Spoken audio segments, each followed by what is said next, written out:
This past week, there's been a ton of drama and controversy about Activision and Modern Warfare, and to be honest, it's hilarious.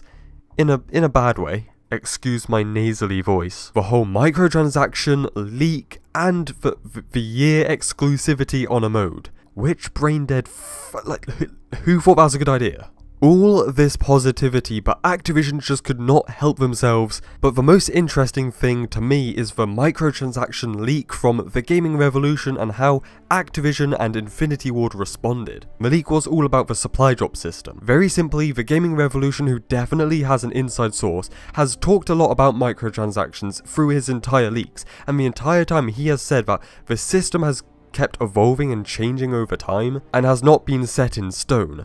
And then he said that they had a good system with the salvage system, like, I'm pretty sure that was in MWR, IW, and World War II, which was like this in-game currency where you could purchase the items that you wanted and could work towards what you wanted thanks to the collections. Then he said that was removed. And then he says that supply drops have hundreds of filler items, calling cards, emotes, weapon attachment variants, all that stuff. Hundreds of filler items, and maybe even weapons in supply drops. Then Joel from Infinity Ward responded and basically said that we shouldn't focus on rumours and stories of the boogeyman. Like, bruh.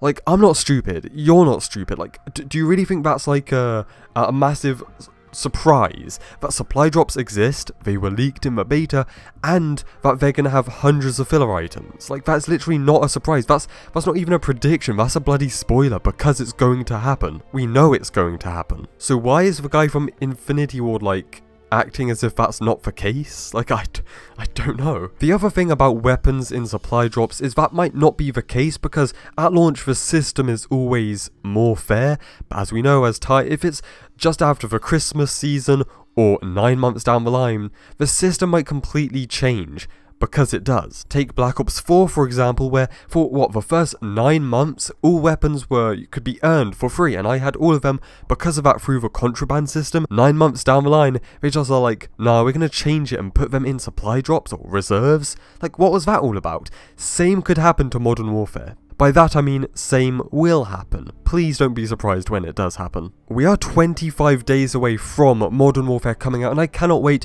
because from what I experienced, I already love it, and I think it has great potential. But of course, when there's microtransactions, it's always negative, and that's what I'm trying to say here is, you know, we're talking about COD, Activision, and microtransactions. It's a case of how hard we're gonna get screwed over, not if we're gonna get screwed over.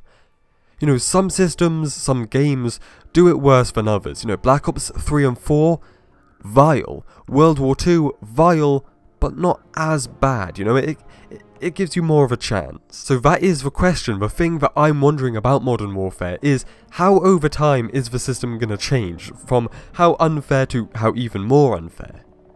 How hard is it truly gonna screw us over? Oh yeah, the Gaming Revolution also said that apparently Activision and some of the top guys from Infinity Ward held this meeting because of the whole year exclusivity and all the negativity about that. Then the microtransaction leak, apparently they lost a lot of pre-orders, so I'm guessing Activision and Infinity Ward are kind of they're like, oh you know, it's a terrible moment for them, which, not gonna lie, once again, that's kind of hilarious. I love this game and I want it to be successful, but Activision doing idiot moves and then being bitten in the ass for it, you gotta laugh. I just wish we had a fair system which was confirmed to be fair and confirmed to stay the same, be unchanged for the entire game's life cycle. Wouldn't that be nice? It should be, like, I'm not saying it should be illegal to, like, change the system, but if you do that, you should be taken out back and Guys, that's all I have to say. Stay spicy, and I'll see you in the next one. Cheers.